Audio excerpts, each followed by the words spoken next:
सहाफी सलीम साफी को general retired Faiz Hamid की बेटी की शादी में जाना महंगा पड़ गया।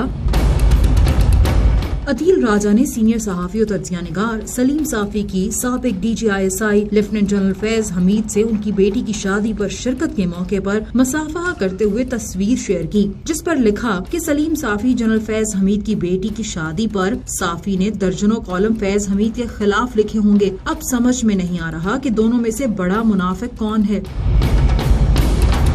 सालार सुल्तान सईद सारिफ ने लिखा कि किसी भी जुर्म की कामयाबी के लिए एक बेहतरीन विलन और एक बेहतरीन हीरो की जरूरत होती है। अदील राजा के मुताबिक जनरल बाजवा और फैज हमीद एक ही टीम में बैड और गुड पुलिस के किरदारों में मौजूद थे। सलीम साफी को जनरल बाजवा के अहम मुशीरों में से एक जाना चाहता है।